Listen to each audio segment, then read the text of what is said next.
Donc on est très content d'organiser cette conférence aujourd'hui, notamment autour de la venue de Sandro Mezzadra que je présenterai après.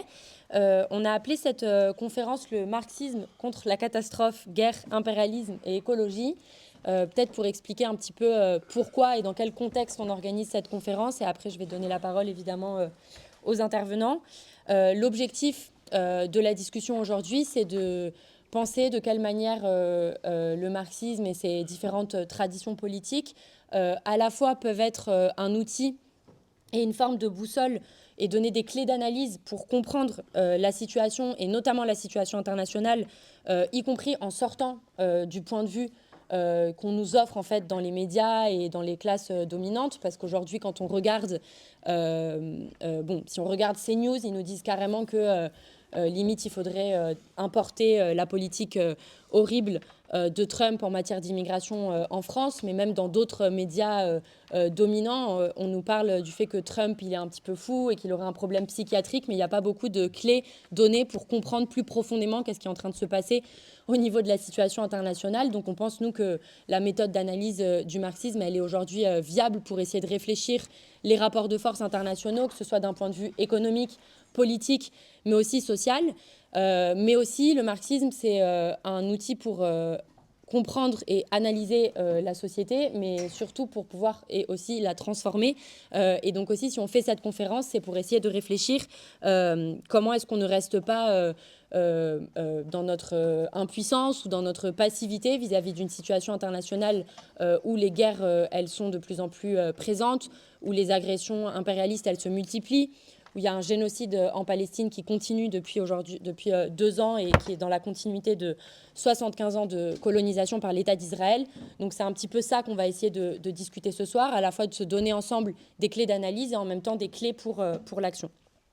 On pense que c'est important aujourd'hui d'avoir des outils et de discuter de cette situation internationale, puisque comme je le disais rapidement, on est quand même dans une forme de chaos. Enfin, tous les jours, on est assailli par des nouvelles toujours plus brutales et toujours plus violentes. Je parlais de l'agression de Trump au Venezuela, les menaces d'intervention impérialiste sur l'Iran ou encore sur le Groenland, ou encore la situation qui continue en Palestine. Et on voit que globalement, il y a plusieurs écueils quand on essaye de réfléchir à la situation internationale. Soit, et on va le discuter plus en profondeur, la situation, elle est analysée que du point de vue des classes dominantes. Donc en gros, on a l'impression que sur le terrain de la situation internationale, la France s'oppose aux États-Unis, qui s'oppose à l'Allemagne, l'Europe, etc. Mais que nous, les populations, mais y compris de manière plus générale, la lutte des classes, quand elle se met en mouvement, ça n'existe pas. Évidemment, c'est quelque chose qui existe beaucoup, d'invisibiliser énormément les phénomènes de résistance et de révolte qui existent au niveau international, que ce soit autour de situations nationales, mais y compris les phénomènes de révolte qui touchent aux questions internationales. Et évidemment, on ne pouvait pas commencer cette conférence sans saluer l'énorme mouvement de grève et de solidarité qui est en train de se construire aux États-Unis contre la politique de l'immigration, avec comme épicentre la ville de Minneapolis, où il y a eu 500 000 personnes 50 000, pardon, excusez-moi, j'ai un petit souci avec les chiffres, je ne suis pas mathématicienne, je suis philosophe. Non mais voilà. Donc 50 000 personnes qui ont marché sous moins 30 degrés, mais au-delà de ça, qui se sont affrontées avec énormément de courage à la politique brutale de l'immigration de Trump, qui avec l'ICE traque les personnes migrantes, mais y compris les tue. Il y a eu 2 meurtres récents de la politique de l'immigration, et c'est une grève qui montre non seulement une solidarité assez impressionnante, je veux dire, il y a des habitants qui se sont organisés spontanément pour faire des colis de nourriture aux personnes pour pas qu'elles puissent, pour pas qu'elles sortent de chez elles sous risque d'une arrestation. Il y a des gens en fait qui s'organisent pour faire le tour des bâtiments où dorment les policiers de l'ICE pour les empêcher de dormir. Enfin, il y a toute une effusion d'initiatives qui a été prise pour harceler en fait ces politiques xénophobes de Trump. Mais ce qui est intéressant, c'est que ça, c'est pas juste quelque chose qui va avoir des conséquences, à notre avis, pour Trump au niveau national, mais c'est quelque chose qu'il faut analyser en articulant, y compris la situation internationale. C'est-à-dire que pour Trump et ses différents alliés politiques, ça va être beaucoup plus difficile d'aller attaquer d'autres pays et de mener en fait des offensives impérialistes à l'international s'il n'arrive pas à contenir son front intérieur. Et de ce point de vue-là, c'est important de penser l'articulation entre les situations nationales de lutte des classes, le front intérieur, et ce qui se passe sur la scène internationale. Et c'est aussi quelque chose qui montre qu'on n'est pas du tout impuissant et qu'on a aussi une possibilité, pour le dire comme ça, de changer la donne. Et donc du coup, pour mener cette discussion, on a deux invités. Donc le premier, c'est Sandro Mesadra, qui est philosophe à l'Université de Bologne, qui fait partie d'un courant qu'on appelle le courant de l'opéraïsme, qui est né, au plus proche de la lutte des classes, notamment dans les années 60 en Italie, et qui est l'auteur, entre autres, de deux ouvrages. Un ouvrage qui est sorti en 2024 qui s'appelle The Rest and the West, Capital and Power in a Multipolar World. Donc, je ne vais pas le traduire, mais je vous laisse à votre libre interprétation. Je précise qu'après, il y aura une traduction pour les interventions de Sandro. Et aussi un ouvrage qui s'appelle La frontière comme méthode ou la multiplication du travail, qui est paru en 2019. Avec Breit Nelson, coécrit avec Breit Nelson.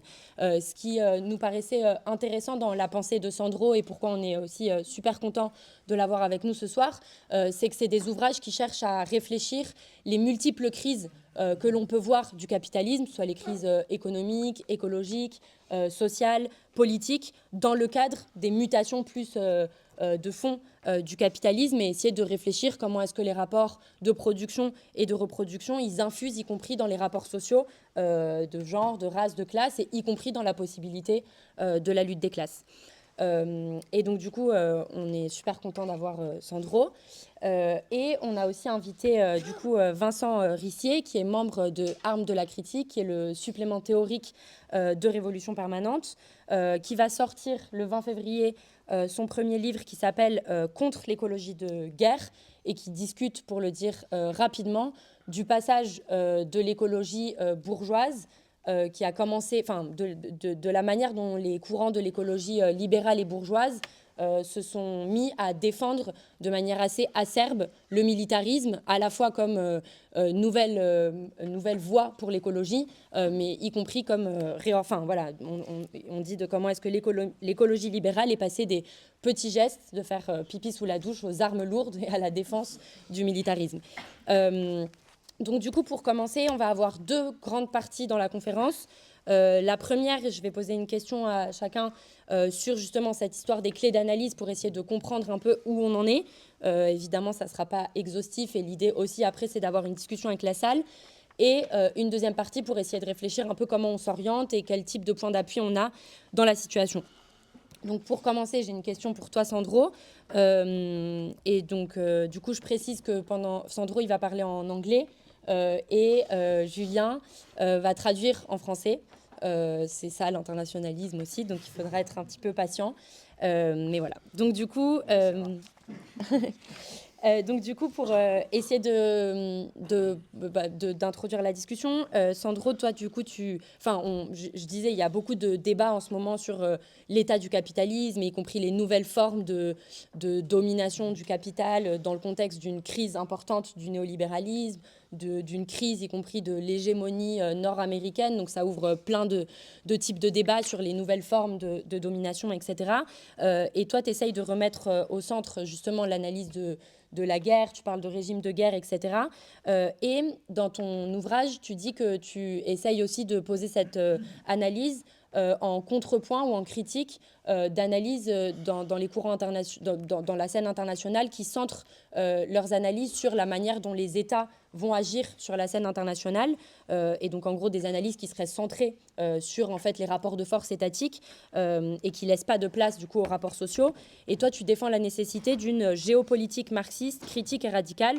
Est-ce que tu peux nous expliciter un petit peu plus cette approche et qu'est-ce que ça nous dit voilà.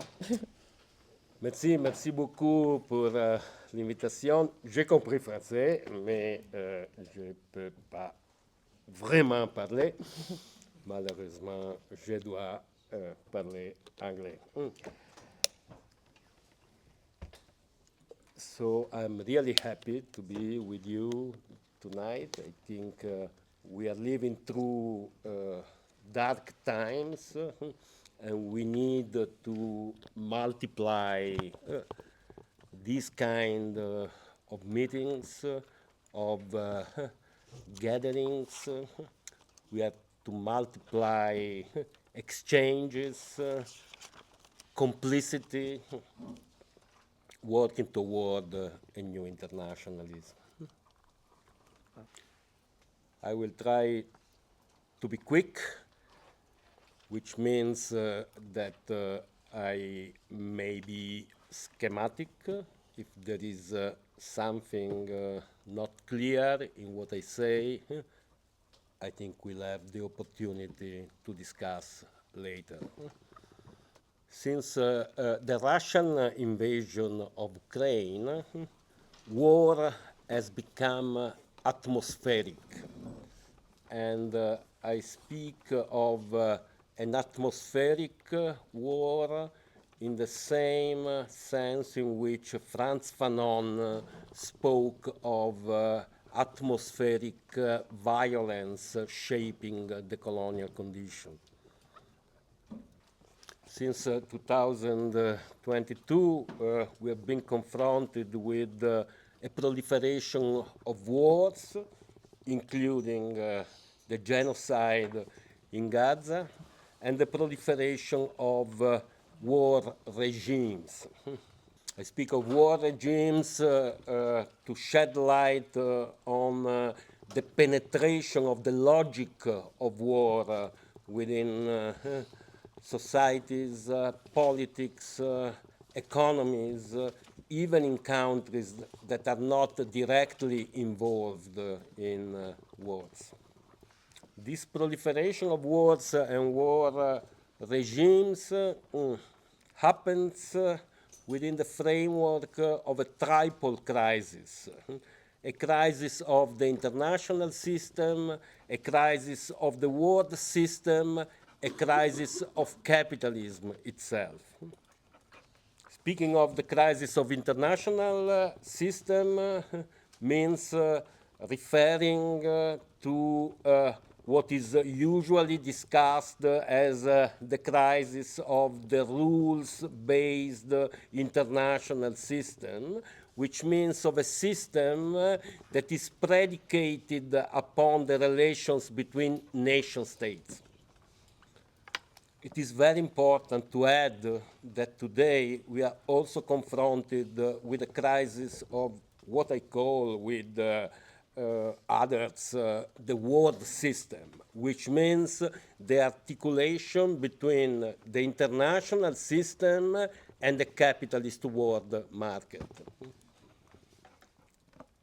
It is from this point of view that a critique of mainstream geopolitics becomes necessary, because mainstream neopolitics focuses its attention unilaterally on states, on big powers, and does not really take into account the role played by capital, by capitalist actors. It is looking at the same time at the crisis of the international system and at the crisis of world system that a major crisis of capitalism, of global capitalism looms. This is very important, although it is not necessarily good news, because we know that capital lives on crisis. And when it is in crisis, it can become very violent. I think, moreover, that we have to look at the predicament of the world that we inhabit, going beyond the spectacle of US power that is proposed to us every day, in particular since the second inauguration of Donald Trump as President of the United States. On the contrary, I agree with many Marxist and even non-Marxist scholars who stress the fact that we have been confronting for several years now a weakening of the US global hegemony. You know, the wars in Afghanistan, in Iraq, and in particular, the financial crisis of 2007 and 2008 have been kind of accompanied by powerful shifts in the distribution of power and wealth at the world level. It is to make sense of this situation that I use a kind of ambiguous concept, which means the concept of multipolarity. It's an ambiguous concept because it is used in many ways by different actors, including, for instance, Vladimir Putin, as a kind of normative model. My work with Brett Nielsen in this book, The Rest and the West, we make a completely different use of the notion of multipolarity. We use the notion of multipolarity as a kind of analytical tool precisely to make sense of the predicament in which we find ourselves today. And it is from this point of view that we qualify multipolarity, saying that what we are confronted with today is a centrifugal and conflictual multipolarity that works as a kind of background for the proliferation of wars and war regimes. I would like to say something at least now on the shift that has been engendered by the second inauguration of Donald Trump as President of the United States. To put it very quickly, and then we can, of course, discuss, I think we can say that Donald Trump in some way takes stock of the weakening of the US global hegemony. If you read the national security strategy of the Trump administration, it clearly states that the US must kind of renounce the ambition to organize the world in its complete extension. So the point seems to be kind of reorganization of the spaces for the projection of US political, military, and economic power. These spaces must be big spaces, but they do not coincide with the world. The kind of renewed focus on the so-called Western Hemisphere is a good instance of that. And the military, the extraordinary military operation, as Trump called it, in Caracas on January 3 is a first step toward the direction of a complete domination of the so-called southern, western hemisphere.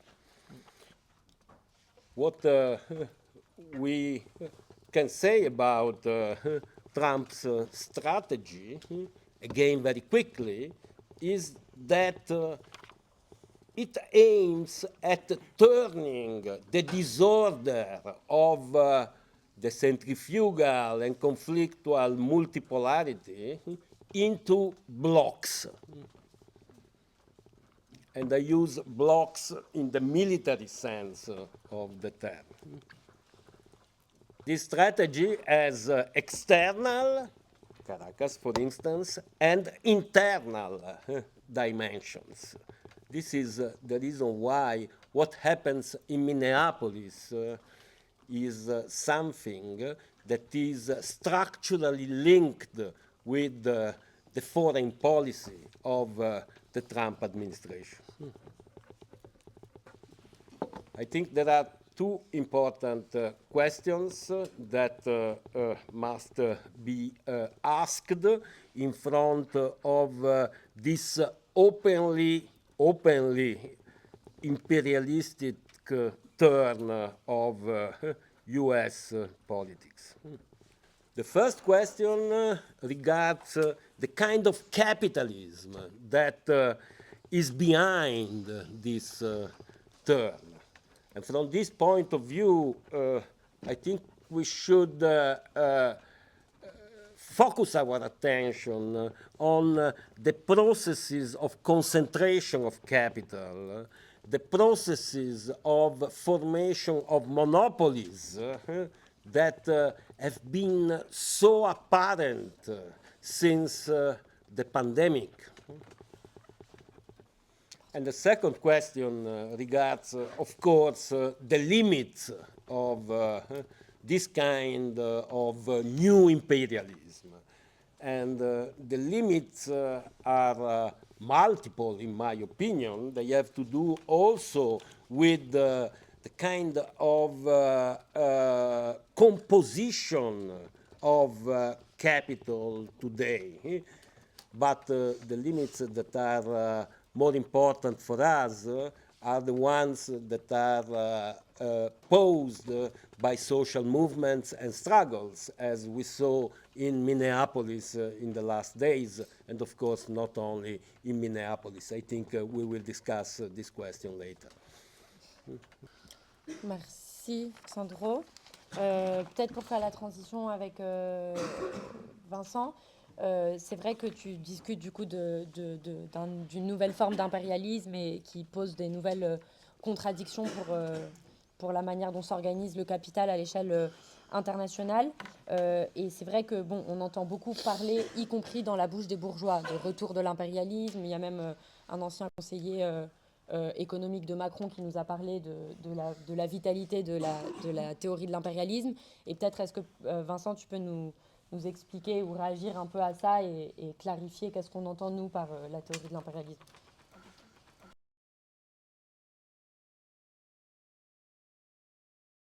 Merci. Déjà, bonsoir à tout le monde. Merci. Je voulais remercier de nouveau Sandro pour sa présence et puis pour les éléments qu'il avance qui sont, je pense, importants et ultra stimulants pour en fait réfléchir des questions aussi complexes que sont la situation internationale et qui peuvent être des questions intimidantes où on est perdu, etc. Et je trouve qu'en fait, ces analyses, c'est vraiment des outils et des espèces de fils qui nous aident à ne pas perdre le pied d'une certaine manière dans une situation, vous voyez, qui est aussi complexe et dure que celle qu'on traverse. Et je voulais aussi remercier le Point Levé pour l'organisation de la conférence. Pour repartir, moi je converge tout à fait avec cette question en fait, que tu pointais à la fin de ton intervention sur un nouvel impérialisme, en tous les cas un renouveau des modalités de l'impérialisme. C'est clair, c'est des éléments à analyser. Et je pense que bon, pour repartir dans cette salle, j'ai l'impression que bon, on est beaucoup d'étudiants jeunes, etc. Et que tu disais le nombre de crises du capitalisme qui s'entassent, qui se superposent. Nous, en fait, on a vécu, pour la plupart d'entre nous, je pense, on n'a jamais vécu en fait un capitalisme harmonieux ou cette illusion-là. Vous voyez qu'on a toujours vécu un capitalisme qui était en fait post-2008, donc en fait crise économique, austérité, Covid, crise écologique et aujourd'hui, montée de l'extrême droite, militarisme et génocide. Donc vous voyez qu'en fait, ça fait effectivement une forme d'empilement massif de crise. Et donc il y a un aspect un peu marrant quand on voit en fait les bourgeois, Macron qui nous dit c'est le retour de l'impérialisme, c'est le retour du néocolonialisme. Quand on voit Jean Pisani-Ferry qui dit, qui est l'ancien conseiller de Macron dont tu parlais, donc qui est un économiste libéral qui avait structuré le programme économique de Macron en 2017, qui dit Lénine avait raison sur l'impérialisme, grosso modo il dit ça, enfin en tout cas ces analyses sont très stimulantes. C'est un aspect un peu marrant, on a l'impression qu'il se réveille, quoi. Enfin, je veux dire qu'il se réveille, on se pose des questions, pourquoi est-ce qu'il il parle comme ça, mais c'est qu'en fait, eux, pendant des décennies, ils nous ont propagé cette espèce de mythe, cette espèce de propos que la mondialisation était heureuse, que les interdépendances créées par les flux les chaînes de valeur étaient en fait le garant de la pacification des relations mondiales. Plus en fait le capitalisme allait s'étendre, s'approfondir, plus on allait être en paix. C'était la version un peu du doux commerce. Et vous voyez que ça, c'est quelque chose, y compris, vous voyez l'illusion du doux commerce, les dividendes de la paix, et c'est quelque chose qui est en train de s'effondrer brutalement, y compris pour eux. Y compris pour eux, en fait, ça devient impossible de soutenir cette réalité. Bon, nous, et comme Sandro le rappelle, on intervient on va dire d'un versant théorique qui est plutôt conscient que l'impérialisme en fait n'avait jamais pris fin, n'avait jamais disparu, n'avait jamais été une vertu de pacification, que la mondialisation, elle n'a pas été heureuse, elle a été armée, comme en fait le rappelle l'économiste Claude Serfati, qui étudie justement cette question-là, les liens entre mondialisation néolibérale et militarisation. Notamment, il note voilà, entre 91 et 2015, donc la grande ère, si vous voulez, de la mondialisation heureuse, la France elle a mené 111 interventions extérieures, majoritairement dans son précaré colonial en Afrique. Mais je pense qu'effectivement, si des termes comme impérialisme, néocolonialisme reviennent dans la bouche des classes dirigeantes, ça veut quand même dire quelque chose. Ça veut dire qu'en fait, qu'il y a des mouvements tectoniques à l'œuvre, qu'il y a des changements profonds. C'était les termes proscrits, vous voyez, un peu dans le vocabulaire commun, qui reviennent sur le devant de la scène. Et je pense qu'il faut prêter aussi l'importance au fait que ce vocabulaire revienne sur le devant de la scène. Dans ce sens, ce retour du terme, il est effectivement lié à la crise que pointait Sandro, avec laquelle moi je suis très d'accord, l'érosion de l'hégémonie américaine et le fait que l'ordre libéral qui régnait depuis la fin de la Seconde Guerre mondiale, où les États-Unis faisaient le gendarme du monde, hégémonisaient comme ça tout l'Occident, est en train en fait de s'effondrer, et les États-Unis ont déployé la stratégie sur laquelle tu revenais, d'une domination beaucoup plus explicite, et y compris leurs anciens alliés se rendent compte que bah ouais, les États-Unis en fait sont impérialistes. Les Européens sont en train de se rendre compte de ça en fait. Pendant des décennies, ils ont fait genre que c'était la liberté, etc. Mais ils se rendent compte aussi qu'ils peuvent être visés par des mesures de coercition économique, qui peuvent être visés par des attaques politiques, etc. Dans ce sens-là, moi, je converge tout à fait avec ce diagnostic et avec le diagnostic du fait que cette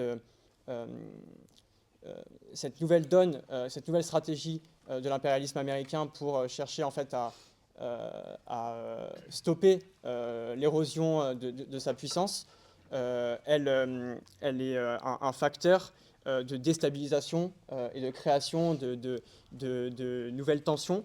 Comme tu le disais, que ça entraîne en fait des phénomènes centrifuges et ça crée en fait le terrain pour l'émergence de régimes de guerre, l'émergence de guerre tout court, etc. Et je pense que du coup, c'est dans cette logique-là qu'il faut comprendre le retour du terme impérialiste, du discours impérialiste, y compris dans la bouche de nos classes dominantes. Je prends un coup.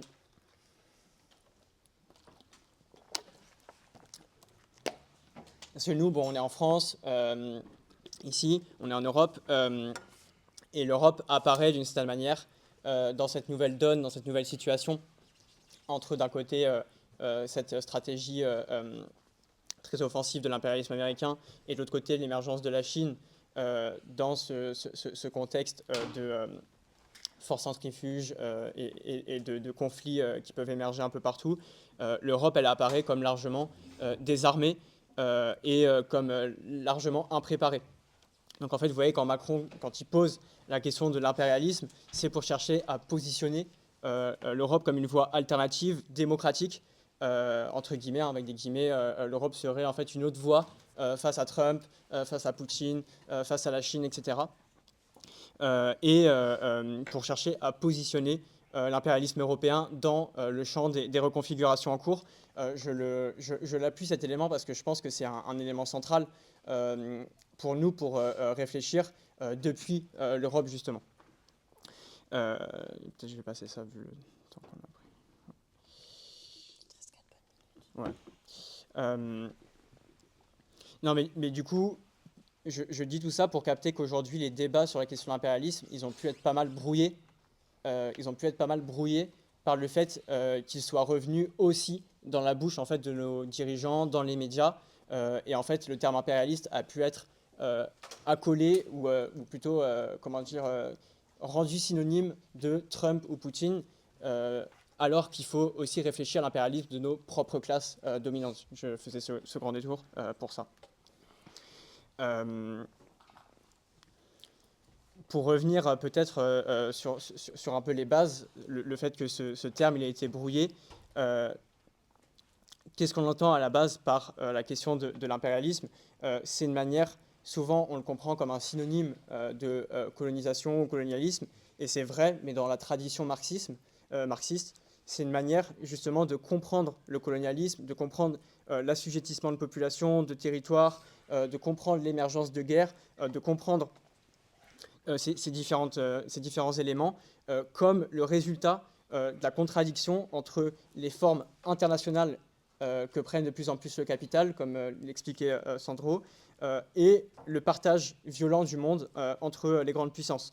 Et pour le dire rapidement, le capitalisme, c'est un système mondial dans lequel les structures de classe, elles vont aussi déterminer les relations internationales entre États dominants et dominés.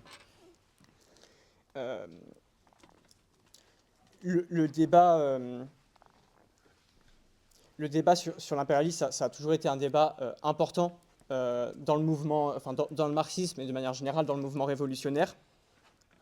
Il s'était beaucoup historiquement constitué, structuré autour de périodes qui étaient en fait des périodes de marche à la guerre ou de préparation à la guerre. Le débat historique de l'impérialisme chez Lénine, Luxembourg, c'est un débat en fait fin du 19e, début du 20e, et je pense que d'une certaine manière, s'il revient aussi sur le devant de la scène, c'est parce qu'en fait on est en train de vivre une période dans laquelle les parallèles qu'on peut dresser entre la période pré-14 et aujourd'hui sont nombreux, et tu reviens aussi dans ton livre The Rest and the West là-dessus, et nous c'est plutôt une définition qu'on partage sur les parallèles qu'on pourrait dresser sur la question en fait, de la réaugmentation des budgets militaires, sur la question de la crise de l'impérialisme dominant qui fait se poser les questions de qu'est-ce qui va venir après et comment les reconfigurations vont être à l'œuvre, etc.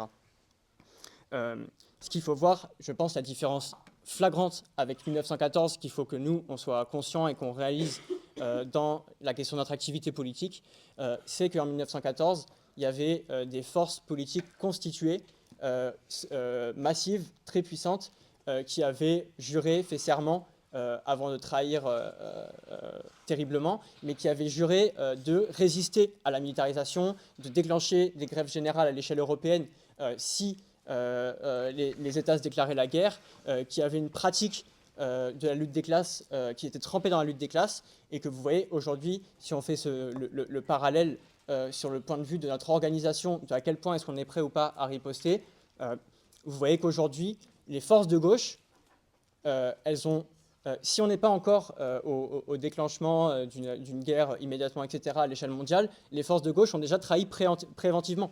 Il n'y a aucune force de gauche même qui propose de s'organiser pour lutter frontalement contre la question de la militarisation, et y compris, vous voyez des gens à gauche très connus, très célèbres. Moi, je pense à l'influenceur Usul, ça m'avait marqué, mais voilà, c'est pas forcément. Mais je trouve flagrant de voir en fait une figure de gauche comme ça, très médiatique, qui en fait se fait le porte-drapeau du réarmement, du service militaire, et puis qui t'explique que de toute façon c'est pour lutter contre l'extrême droite. Donc en fait c'est nécessaire qu'on en passe par s'aligner à l'impérialisme français et par défendre la militarisation. Et moi, pour le dire rapidement, mais c'est un peu dans cette optique-là et avec cette vision-là que j'ai cherché à écrire mon livre sur l'écologie de guerre, parce qu'en fait je me suis rendu compte que dans le champ de l'écologie, il y avait une dynamique semblable, c'est-à-dire qu'il y a des secteurs de l'écologie, tu disais en fait bourgeoise, mais des secteurs de l'écologie libérale, que ce soit en fait Europe Écologie Les Verts, Jean Covici, les think tanks de l'écologie technocratique, et toute une convergence d'acteurs comme ça, qu'on pourrait dire voilà, d'écologie libérale, qui, s'appuyant sur le fait que l'Europe aurait passé quelques mesures très esthétiques, écologiques, et serait le dernier havre de la démocratie sur Terre, se propose de soutenir l'effort de réarmement de l'Europe au nom, du coup, de l'écologie, de la transition écologique. Vous voyez que ça crée des contradictions qui sont relativement importantes, mais c'est un élément qui est en train de surgir, qui est en train de s'imposer dans certains espaces politiques, qui est en train de nourrir les discours de Macron, de la Macronie, mais y compris en fait de forces un peu plus à gauche.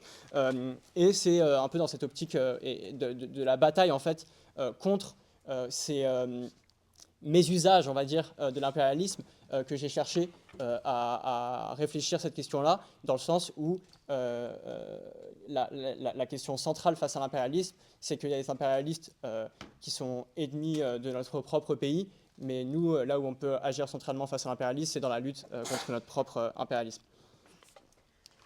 Merci Vincent. Le micro. Et du coup, pour passer à la deuxième partie, et après on donnera la parole à la salle.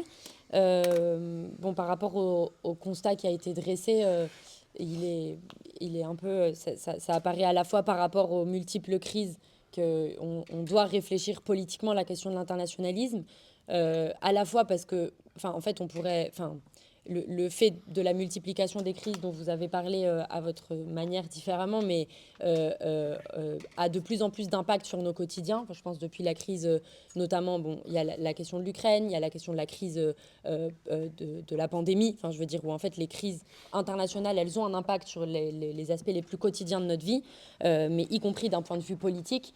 Depuis, à mon avis, le génocide en Palestine, il y a un changement dans les politisations, y compris, et de plus en plus, quand on regarde quand on se réveille le matin pour regarder ce qui se passe dans le monde ou qu'on scrolle sur Insta, on ne peut pas ignorer ce qui est en train de se passer à Gaza. Et y compris, je pense que c'est quelque chose qui a marqué au fer rouge toute une génération qui n'a pas voulu, y compris, rester impuissante. Et on a assisté à un des plus grands mouvements internationaux de solidarité. Je pense après le mouvement Black Lives Matter de solidarité avec George Floyd, ou le mouvement féministe dans les années 2016-2017, ça a été un renouveau de l'internationalisme, à la fois en solidarité et, je veux dire, comme cri de dénonciation de ce qui était en train de se passer, à la fois aussi de colère contre la complicité des gouvernements occidentaux. Je veux dire, les pays européens et les soi-disant pays de la démocratie européenne ont armé, soutenu, financé le génocide, mais y compris réprimé en interne toutes les voix qui s'élevaient pour soutenir la Palestine. Mais à mon avis, ce que remet aussi au devant de la scène la question du mouvement de solidarité avec la Palestine, c'est la nécessité de réfléchir politiquement cet internationalisme. C'est-à-dire qu'être solidaire avec Gaza implique aussi des discussions sur comment est-ce qu'on va en finir avec le colonialisme à Gaza.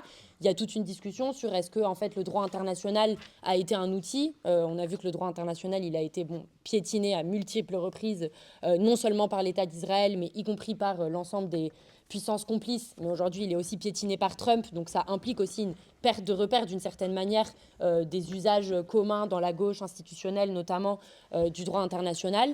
Mais je pense, et c'est sur ça que je voudrais t'interroger, Sandro, que bon, la question aussi de la multipolarité du monde et de la crise de l'impérialisme américain et l'émergence d'autres pôles, elle crée aussi une discussion sur est-ce que si on s'oppose à l'impérialisme américain, on est forcément du côté de la Russie ou de la Chine. Comment est-ce qu'on construit aussi nos solidarités internationales dans ce contexte multipolaire.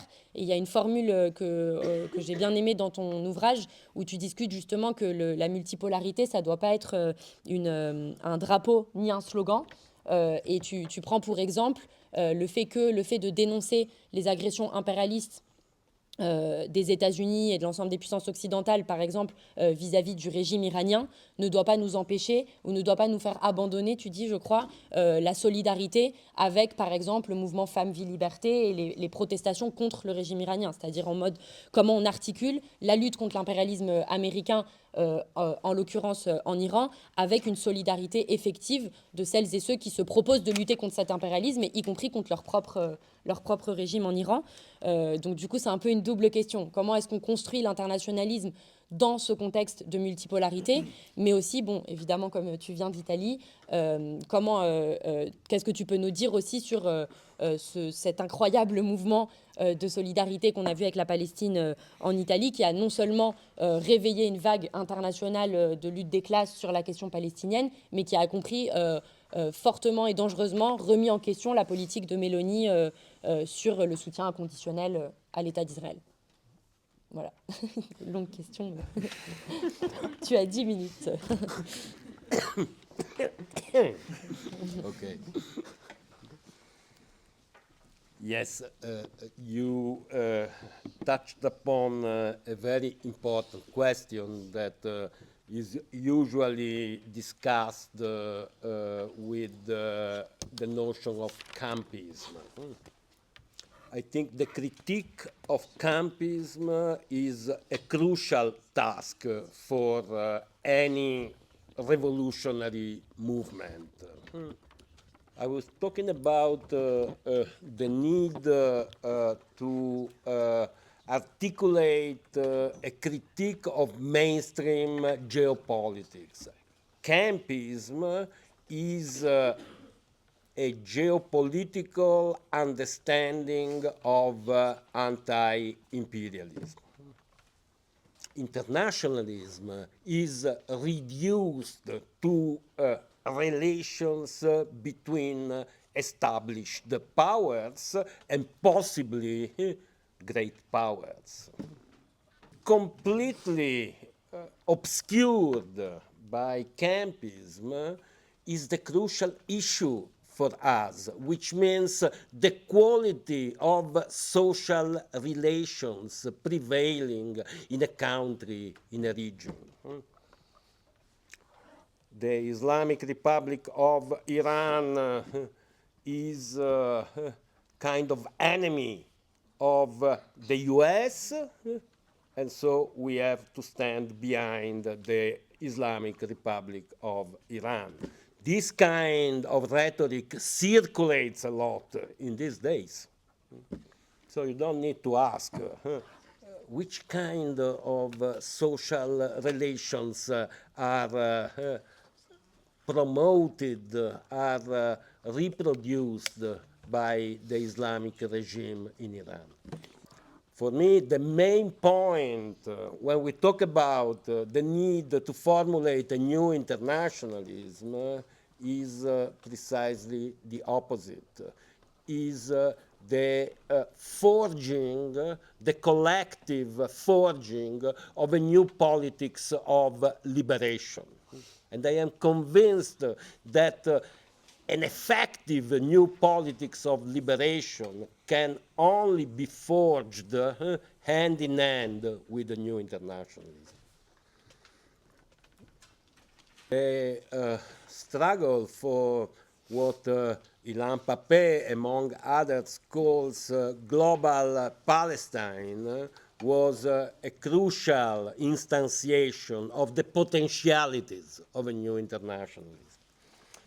I was asked to say something about what happened in Italy in the past months. I'm happy to do so.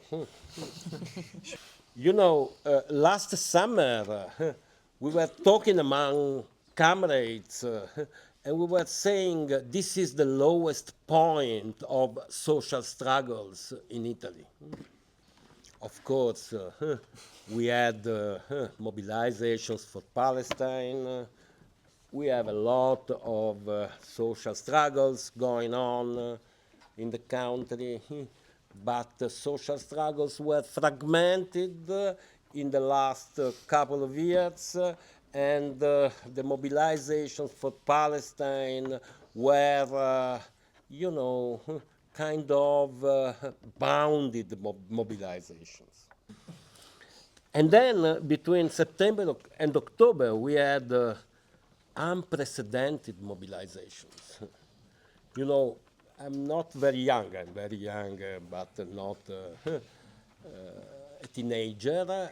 But I was participating in demonstrations with comrades who are 10 years older than I, that participated in the mass movements of the 70s, and they were saying we never experienced such demonstrations. So the Global Sumud flotilla played an important role as a kind of trigger of the mobilization. But what was really striking between September and October was the composition of the movement. In 2 weeks, we had 2 general political strikes, massive political strikes. And the participation went far beyond the usual union composition of strikes in Italy. There was a process of convergence of different struggles, different movements, from the feminist movement to the anti-racist movement. Different political forces, you know, from social centers to left parties. Different social subjectivities from the youth, kids, high schools, to second generation migrants. Different sectors of labor, you know, from the dockers, who played a real important role in the movement, to public employees. NGOs, cooperatives participated massively in the movement. This is just to give you an idea of the heterogeneity of the composition of the movement. And the heterogeneity was, for some weeks at least, turned into power. Let me add that the movement was characterized for several weeks by radical forms of struggle. The slogan launched by the dockers of Genoa was "Blocchiamo tutto," let us block everything.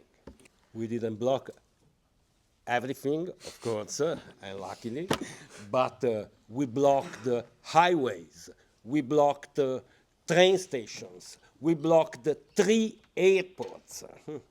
This was kind of unprecedented, particularly for the massive participation in these actions. And these forms of struggles had been criminalized by the right government just a couple of months before with a new law. But this law was deactivated for some weeks by the massive dimension of the movement. So the big question that I would like to discuss with you in a spirit of a new internationalism is how is it possible to stabilize such a power as the one that we deployed and experienced between September and October in Italy. I think this is a question that is very close to the issue of internationalism. Merci. Et du coup, pour donner la parole à Vincent, beaucoup autour de... Ah, le micro. Autour de cette question, c'est en effet une question qu'on se pose beaucoup à Révolution Permanente, mais y compris qu'on a à cœur de se poser aux côtés de camarades internationaux. Donc on est hyper content de t'avoir aujourd'hui, mais je voulais informer la salle qu'on sort aussi avec Révolution Permanente d'une conférence internationale de notre groupe international qui s'appelle le Courant Révolution Permanente de la 4e internationale et qui a des membres dans 14 pays. Et on s'est réunis pendant une semaine au Brésil en décembre avec des personnes qui venaient d'Italie, des États-Unis, d'Argentine, du Chili, d'Allemagne, de l'État espagnol.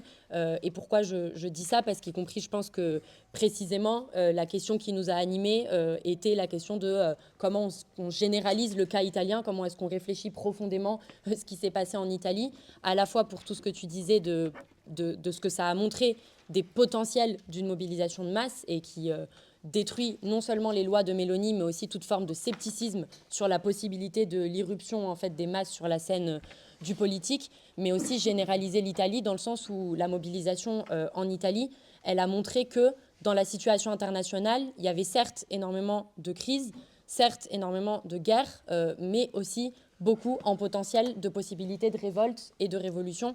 Et donc du coup, le rôle aussi qu'on a comme militants révolutionnaires, c'est d'essayer de réfléchir comment est-ce qu'on consolide ces perspectives-là de manière plus pérenne. Et donc du coup, voilà, bon, je dis vous pouvez retrouver toutes les résolutions de cette conférence sur Internet. On a écrit beaucoup de textes d'analyse de la situation, etc. Mais peut-être pour que Vincent nous les résume, en tout cas réagisse un peu à cette question. Bon, il ne résumera pas tout en 10 minutes. Mais en tout cas, de comment est-ce que toi, tu vois précisément cette question de la construction d'un nouvel internationalisme qui, y compris, traverse la réflexion de ton livre.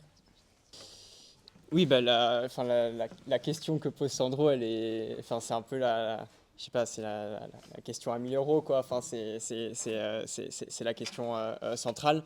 Mais déjà, moi, je voulais souligner en fait à quel point c'est stimulant de pouvoir se la poser parce que c'est pas donné. Enfin, c'est stimulant d'avoir les possibilités de se poser cette question parce que vous voyez que souvent à gauche, on a quand même une conception ou un élément de voir beaucoup les attaques qui nous viennent dessus, et il y en a, il ne manque pas d'attaques, etc., de voir beaucoup les phénomènes réactionnaires, d'en avoir peur, il faut en avoir peur parce qu'ils font peur et parce qu'ils sont dangereux, etc., mais d'être très sceptique sur qu'est-ce qu'il y a dans notre camp, qu'est-ce qu'il y a comme phénomène de notre côté, qu'est-ce qu'il y a comme réponse à ça, qu'est-ce qu'il y a comme en fait bouleversement dans les subjectivités, qu'est-ce qu'il y a comme personnes en fait qui veulent plus se faire pourrir leur vie, qu'est-ce qu'il y a comme personnes qui en fait se lèvent et qui vont chercher à changer les choses.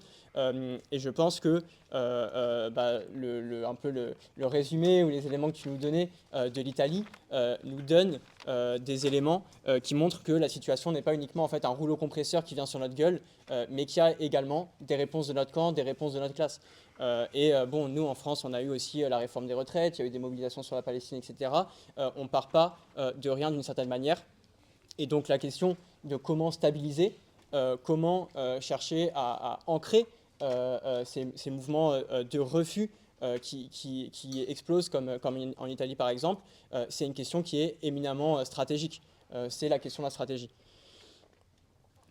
Ce que je voulais peut-être souligner, parce que vous êtes beaucoup revenu sur la question, entre ta question et la réponse de Sandro, vous êtes beaucoup revenu sur les impasses ou les pièges pour chercher à réfléchir l'internationalisme aujourd'hui. Je pense qu'un premier élément de la réponse, c'est du coup d'essayer d'éviter ces impasses, dans le sens d'éviter l'impasse du campisme, qui en fait, comme le résumait très bien Sandro, mais en fait le campisme, c'est avoir plus confiance dans les régimes que dans les masses en elles-mêmes, et qu'en fait nous on a confiance dans les masses et qu'on veut chercher à construire un mouvement qui parte des masses et qui leur donne leur propre activité, leur propre pouvoir pour aller changer la réalité. Donc il y a esquiver cet écueil, ça veut dire aussi le combattre politiquement, lui opposer des arguments, etc. Et il y a l'autre écueil, je pense, qui est en fait celui qui est lié, comme tu disais un petit peu dans ta question, mais le fait de faire confiance dans un système du droit international qui en fait est en ruine totale, et y compris même en fait nos dirigeants n'y croient plus ou nous disent qu'il est mort. Et ça, c'est aussi un élément qui nous fait nous dessaisir, ou en tous les cas qui nous dessaisit de la possibilité de faire de la politique internationale par nos propres mains, par en bas, par les masses et par notre activité. Donc je pense que déjà, pour chercher à répondre en positif, il faut aussi esquiver les pièges. Je pense qu'en France, on a aussi un troisième piège, qui est le fait que la principale force à gauche, qui y compris séduit beaucoup de monde, je veux dire aussi pour des bonnes raisons, parce qu'en fait ils ont tenu tête sur la question de la Palestine, ils se font réprimer par le régime, etc. Mais LFI ne propose pas de structurer un mouvement de masse internationaliste. LFI ne propose pas de faire face à la militarisation. Ils ont un programme qui cherche à mener différemment la militarisation, mais ils cherchent à la mener tout de même. Si vous allez voir en fait les éléments qu'ils mettent en avant dans leur programme sur le fait militaire, et y compris, ils ne posent pas la question de l'unification des classes populaires, des secteurs opprimés de la société et du monde du travail, dans une perspective internationale, mais plus ils cherchent à la réfléchir comme une unification sur le terrain national, patriotique, en revendiquant la francophonie, en revendiquant l'aspiration universelle de la France, etc. Et je pense que c'est quelque chose, vous savez, RP, on dit beaucoup ce truc, mais pour moi, c'est grave que la force qui séduise autant à gauche aujourd'hui soit la force qui te dit c'est bien que la France soit présente sur tous les continents, c'est bien que la France ait des colonies, etc. Ils disent pas colonies, bien sûr, mais des départements d'outre-mer, etc. Je pense que c'est un problème pour reconstruire la question internationaliste. Pour essayer de répondre plus en positif sur les possibilités qui émergent. Moi, je pense que c'est en fait absolument passionnant et enthousiasmant ces éléments d'internationalisme qui réémergent, parce que je pense que c'est pas rien. Une grève qui arrive, la grève des dockers qui arrive à se connecter avec plein d'autres secteurs de la société, à créer un mouvement, comme tu disais, très hétérogène, avec différents secteurs de la société, de la jeunesse, politique, etc., sur une question purement internationale. Ça veut dire qu'en fait, pendant des années, il y a des gens à gauche qui nous disaient les gens ne bougent que pour le pain ou pour le salaire ou pour machin, mais là, les gens se sont bougés par une pure indignation, par le fait pur que ça soit insupportable de continuer à assister à un génocide en direct, et de se rendre compte que ces dirigeants étaient complices, et de se rendre compte que potentiellement l'entreprise où tu bosses, elle est en train de faciliter ce génocide, etc. Et je pense que c'est quelque chose de très très très important sur les subjectivités que cette chose-là existe. Je pense que dans ce mouvement qui existe, en tous les cas, ce mouvement des subjectivités qui existe aussi en partie en France, et je voulais te soumettre quelque chose là-dessus, Sandro. Je t'avais vu dans une conférence discuter du fait qu'on peut refonder le communisme sur les bases des infrastructures qu'a développé le capitalisme. Il a développé des grandes chaînes de valeur, il a développé des grandes entreprises interconnectées, etc. Et que ça serait une manière de refonder le communisme. Et en fait, moi, je me disais à quel point c'était frappant comment ces infrastructures du capitalisme, pour l'instant, étaient... on les changera aussi, hein, pas exactement la même chose, mais à quel point ces infrastructures du capitalisme aujourd'hui étaient aussi un vecteur de recomposition de l'internationalisme. Parce que c'est pas rien que ce soit les dockers qui se mobilisent, mais si vous regardez en France aussi, c'est les gens de Thales, c'est les gens de Safran, c'est les gens en fait qui bossent dans des boîtes d'informatique, qui se rendent compte que potentiellement les composants qu'ils fabriquent ils vont être utilisés dans des missiles, et qui se disent moi je peux pas supporter ce truc-là. Et qui essaient de faire des trucs. C'est les étudiants dans les écoles, beaucoup les grandes écoles, alors qu'on aurait pu le dire avec une analyse un peu mécanique, un peu débile, les étudiants des grandes écoles ne bougeront jamais, c'est des gens qui sont favorisés, etc. Mais en fait, ça a été insupportable pour eux d'avoir des entreprises qui étaient complices du génocide, qui en fait soit finançaient leurs études, soit intervenaient dans leurs cours, etc., et qui se sont mobilisés. Et aujourd'hui, moi je suis choqué à quel point du fait que ça a créé un réflexe. Ça veut dire que à Capgemini, du jour au lendemain, il y a eu les éléments de mobilisation contre l'ICE, et du jour au lendemain, les travailleurs de Capgemini se rendent compte que leur entreprise, elle livre des logiciels qui permettent de traquer les immigrés pour la police de l'ICE. Et en fait, le précédent de la Palestine, je pense, a créé un réflexe. Les gens, en fait, ont commencé à se mobiliser, à remettre ça en cause. Ça a créé ce réflexe-là de se dire, moi, je veux plus être complice de ces choses-là. Et donc, je pense que ces chaînes, ces grandes chaînes qu'a créées le capital pourraient aussi se retourner contre elles et pourraient être un élément de recomposition des subjectivités très important. Ouais. Du coup, c'était plus peut-être pour ouvrir la discussion là-dessus parce que non, mais pour dire, est-ce que non, mais peut-être je conclue là-dessus. Du coup. Merci à vous deux et peut-être et à Julien, le traducteur aussi.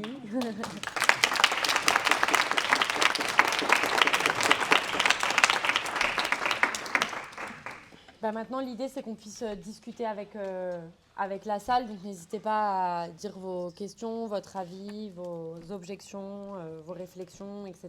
Donc, n'hésitez pas, vous pouvez parler direct, vous levez la main. Well, I will start with the more political questions.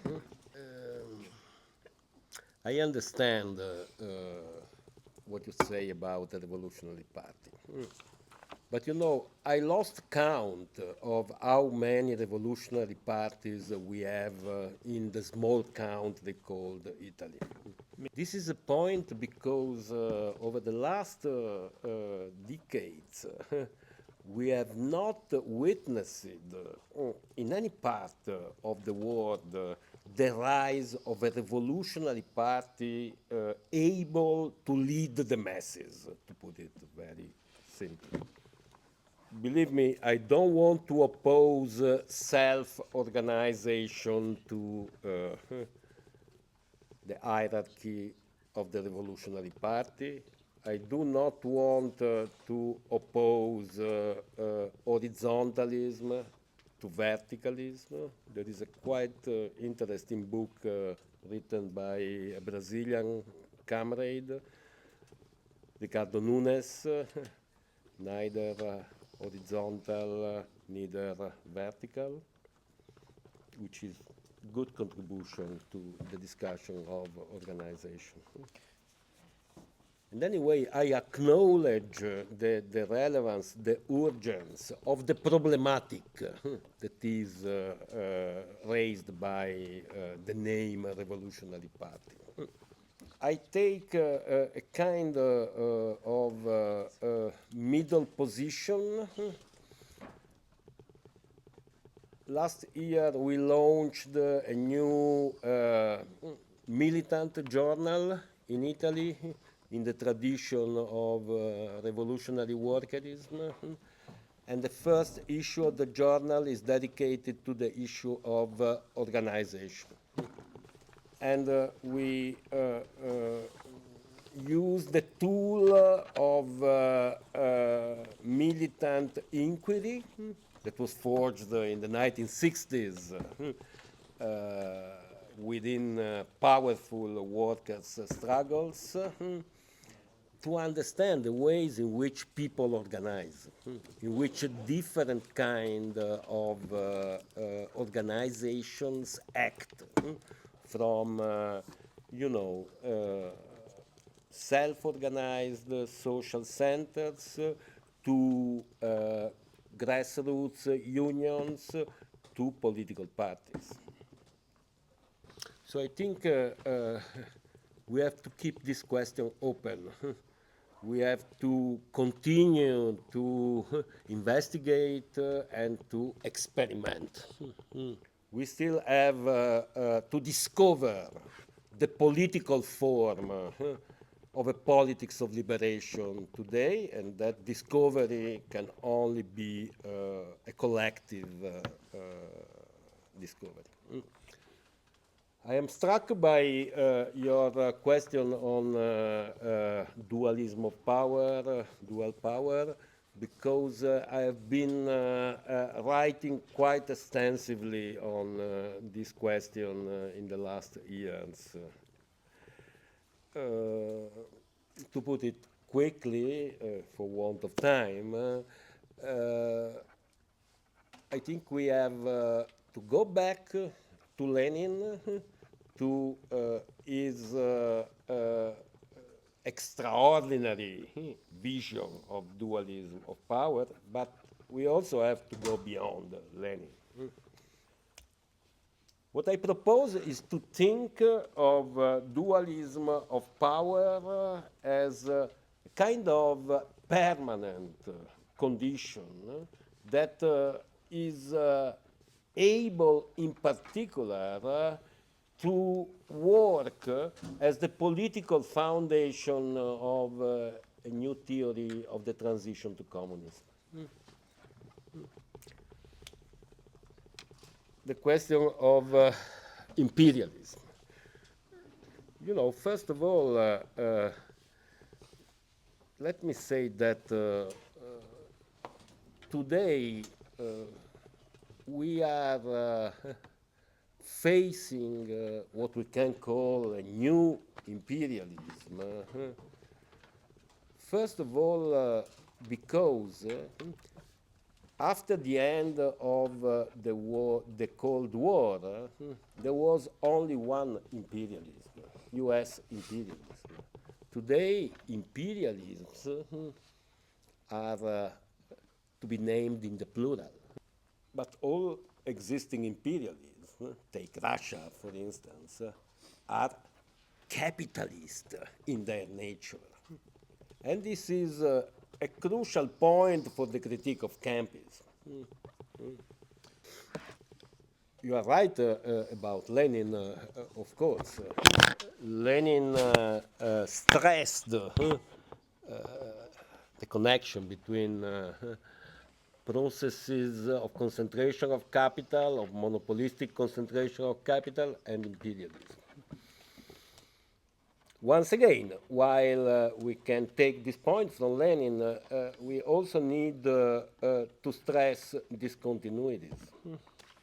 Let us limit the discussion for now to the issue of monopolies.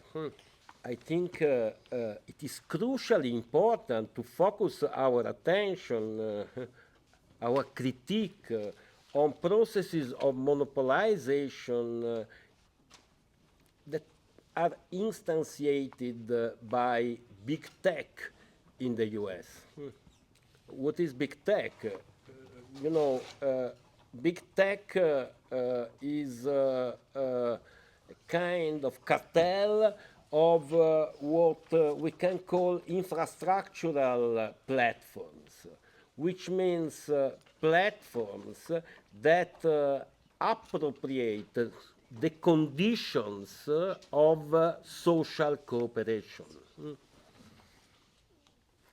I mean, it's easy to understand that if you think of social media, if you think of the ubiquity of these platforms in our daily life. Even in struggles, as Vincent was reminding before.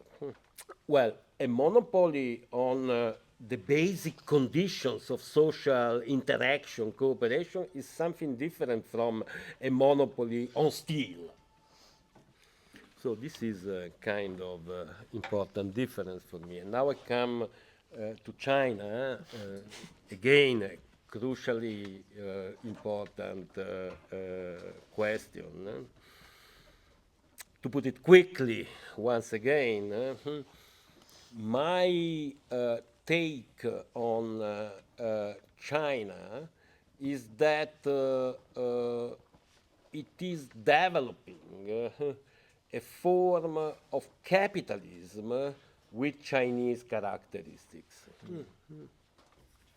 Also, China is engaged in an attempt to project its economic power at the global level.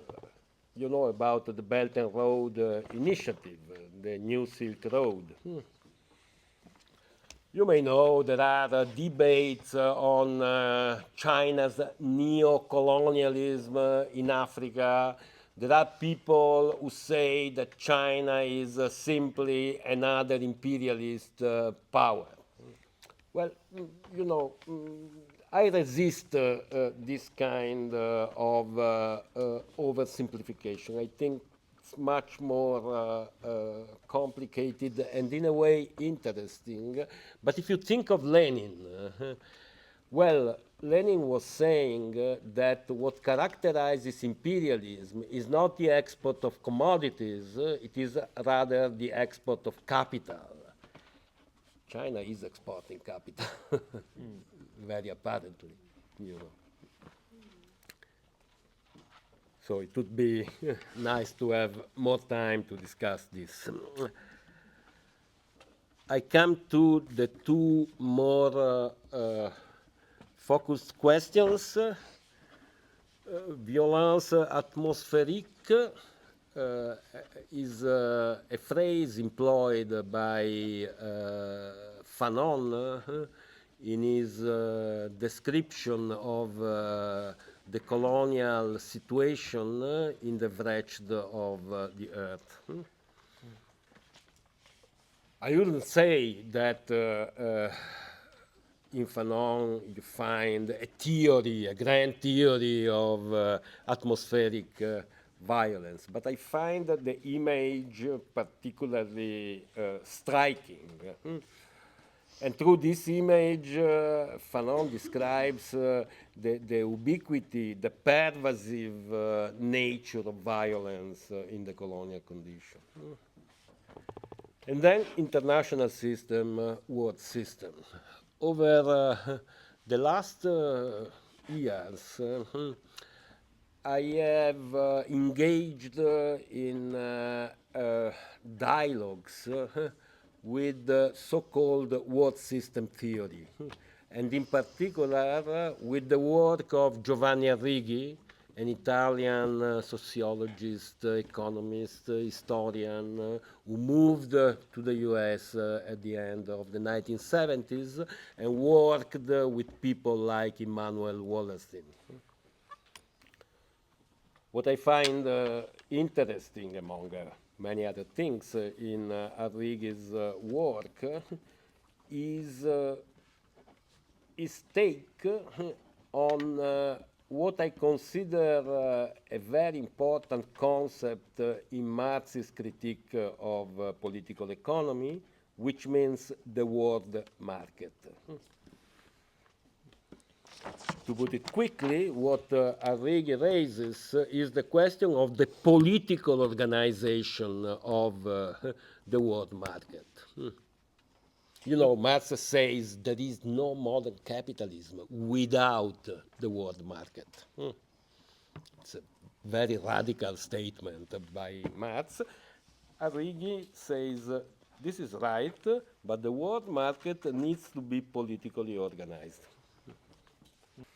And this political organization requires a kind of articulation between territorial actors, states, empires, and capitalist actors.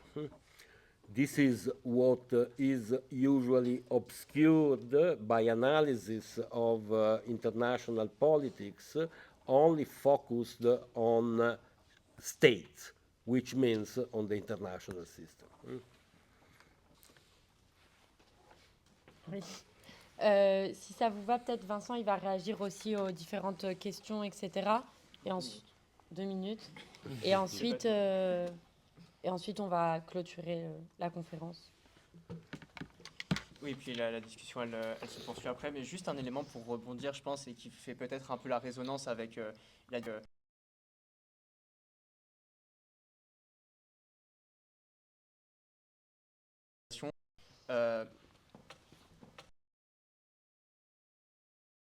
et qui permet en fait de faire la boucle un petit peu avec ce qu'on discutait un petit peu tout à l'heure sur la question de l'Italie et de la stratégie, où je me suis un peu arrêté dans mon idée, parce qu'en fait, ce que je pensais, c'était que si aujourd'hui la question de la mobilisation elle s'est faite, je pense, fixée donc, sur des formes de... ou en tous les cas, à la base, fixée sur les formes de structure du capitalisme, on va dire. Elle s'est beaucoup faite en refus, c'est-à-dire un refus de livrer tel produit, un refus d'être complice de ci ou de ça. Et je pense que potentiellement, aussi, cette discussion pourrait se poser en positif, ou en tous les cas, qu'est-ce qui pourrait advenir si, à la place d'être dans une position de refus dans ces mobilisations-là, on pourrait passer dans une position de proposition en positif. Et je pense que du coup, cette question, elle pose aussi, et c'est une manière aussi peut-être de poursuivre la discussion après, mais elle pose la question dans le cadre de ces mouvements, dans le cadre comme tu l'évoquais, le fait que ça suspend les lois qui répriment, que ça suspend la normalité, ou en tout cas avec des limites, mais que ça permet d'aller plus loin que dans la normalité. Le fait d'arriver à structurer ces mobilisations au sein de ce qui sont un peu des cœurs névralgiques du capitalisme, soit sur tu parlais en fait de l'importance du blocage des routes, du blocage des ports, etc. De la logistique, exactement. Mais est-ce que arriver à imposer un contrôle profond sur ces nœuds et sur ces réseaux à partir de la question aussi des compétences, des expériences des gens qui bossent là-dedans, des travailleurs de ces secteurs-là, ça ne permettrait pas aussi d'ouvrir l'horizon pour poser les questions en positif. C'est-à-dire, là, on a bloqué, là, on a arrêté la normalité ou suspendu un peu la normalité, mais maintenant, nous, on veut pas justement être en refus, pas justement être en arrêt, mais on veut aussi poser la question de qu'est-ce qu'on va envoyer à un autre endroit, qu'est-ce qu'on va produire, et reposer aussi dans la discussion, en fait, dans le cadre des discussions que tu évoquais sur la question du double pouvoir ou la transition, reposer, je pense, la question du contrôle ouvrier, du contrôle démocratique sur la production, sur les échanges. J'ai l'impression que c'est aussi en fait un élément central aujourd'hui pour poser en fait cette réflexion-là, et je pense que c'est un élément qui nous permettrait aussi de saisir ces moments dans le mouvement, quand il y a de la force, etc., pour attraper des endroits qui sont des bastions du capitalisme et chercher en fait à en faire des places fortes pour, comme tu disais, d'une certaine manière, cristalliser la force et la puissance qu'on a pu avoir à un moment T dans la mobilisation, mais les cristalliser géographiquement, les cristalliser politiquement et en faire peut-être des bastions pour poser la possibilité d'un autre monde. Mais vous voyez que c'est une discussion à poursuivre, à ouvrir. Mais c'est en tous les cas, je ne sais pas si tu veux réagir rapidement là-dessus ou pas, ou sinon on discute après, je ne sais pas. Moi, je vais dire quelques mots, si vous m'autorisez.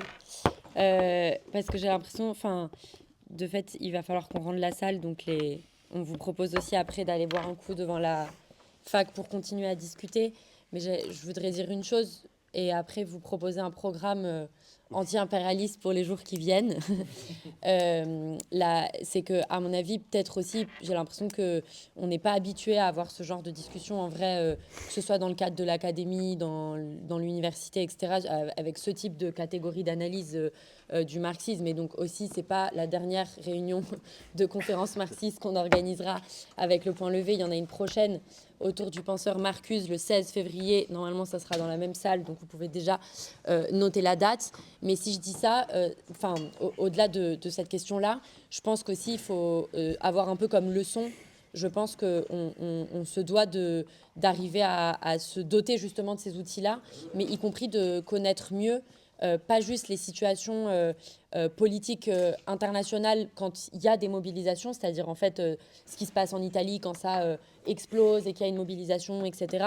Mais aussi dans les mobilisations, connaître les différents types d'antagonisme. C'est-à-dire que je pense aussi, nous par exemple, quand on s'est mobilisé pour la Palestine, on a beaucoup repris le spectre du mouvement étudiant des années 60 et en fait de la force que ça avait été, de la combinaison entre frapper l'impérialisme dans le cœur de l'impérialisme avec les mobilisations d'universités aux États-Unis, en France, qui se solidarisaient avec le Vietnam, avec l'Algérie, et la combinaison entre ça et la force en fait des mouvements de libération nationale dans les années 60.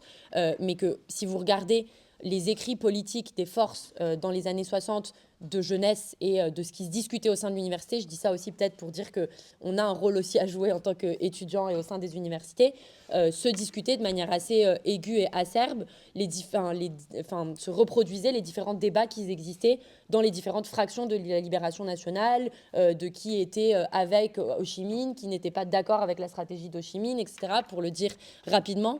Pourquoi je dis ça? Parce que je pense qu'à la fois les universités, on a un rôle, on l'a montré pendant la Palestine, pour pouvoir se mobiliser, mais à mon avis, tous les débats qu'on peut avoir sur quel type d'internationalisme, comment on mène des luttes anticoloniales, qu'est-ce qu'on pense, y compris en Italie, de ce que fait l'USB, de ce que fait la CGIL, de ce que font les différents syndicats italiens, ce sont des questions qui nous concernent et c'est aussi ça l'internationalisme, c'est-à-dire en fait regarder ce qui se passe de l'autre côté de la frontière, ce que font les différentes forces politiques des autres côtés de la frontière, et c'est y compris très instructif parce que quand on regarde en fait ce qui se passe de l'autre côté, il y a des expériences historiques et politiques qui peuvent nous aider.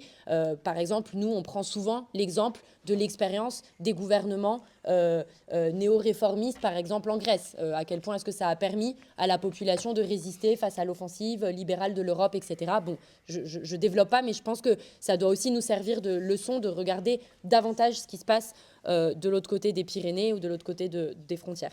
Encore merci beaucoup à Sandro merci à vous d'être venu.